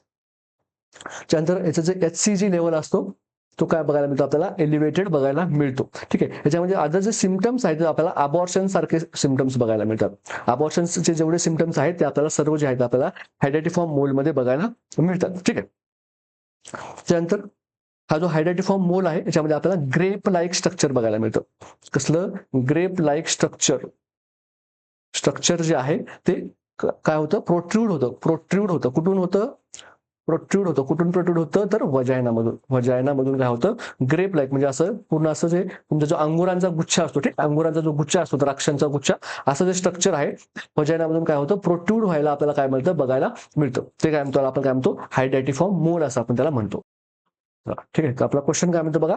तर क्वेश्चन मध्ये आपण सांगितलंय vaginal bleeding, abdominal pain, acceleration of grape like vesicles आणि ओमिटिंग. तर ऑप्शन कॉमनेस्ट जर विचारलं तर कुठला आहे, तर व्हाजाइनल ब्लीडिंग काय, याच्यामध्ये कॉमनेस्ट म्हणजे ऑप्शन 1 असणार आहे, आपलं करेक्ट आन्सर असणार आहे. नेक्स्ट क्वेश्चन बघूया. To determine the fetal position using Leopold's manoeuvre, the first manoeuvre जे आहे ते कशासाठी यूज करतो, determine the degree of moulding. ठीक आहे, determine the position of the fetus, determine what parts of the fetus is in the fundus मध्ये कुठला part आहे हे बघण्यासाठी करतो का, लोकेट द बॅक आर्म्स आणि लेग. पेशंट जो फिटस आहे त्या फिटसचे बॅक्स, आर्म्स आणि लेग्स हे लोकेट करण्यासाठी आपण यूज करतो का. कुठलं, फर्स्ट वाल्याबद्दल आपल्याला विचारलं आहे स्पेसिफिकली. तर हा क्वेश्चन काय असणार आहे तुमच्यासाठी, होमवर्क असणार आहे. याचा आन्सर जे आहे तुम्हाला कमेंटमध्ये सांगायचं आहे. तर आजचा जो आपला CHO चा जो आजचा ठीक आहे एपिसोड आहे तो इथे संपला असं आपण जाहीर करूया. लवकरच भेटूया आपण आपल्या पुढच्या जो एक नेक्स्ट एपिसोड आहे म्हणजे एपिसोड नंबर 57 मध्ये आपण भेटूया. 56 कोण घेणार, आपले स्वामी सर घेणार आहेत. ठीक आहे, तर खूप दिवसापासून तुम्हाला सांगायचं होतं की तुमच्या ज्या नोट्स आहेत, ठीक आहे, तुमच्या ज्या नोट्स आहेत त्या अशा पाहिजे होत्या ज्या की कसं असणार आहेत, खूप शॉर्ट असल्या पाहिजे, तुम्हाला एका दिवसामध्ये रिव्हिजन करता आलं पाहिजे. नंबर 1 गोष्ट.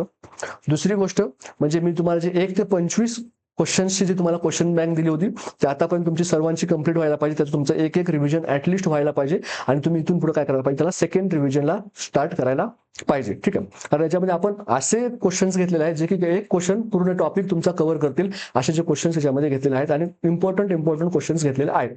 त्यानंतर थर्ड पॉईंट म्हणजे जे तुमचे NHM मधले क्वेश्चन्स आहेत, ठीक आहे, सॉरी, जे काही प्रोग्राम बेस्ड क्वेश्चन आहेत त्यांना तर बिलकुल दुर्लक्ष करायचं नाहीये आणि हे तुमच्या खूप महत्वाचे असणार आहेत.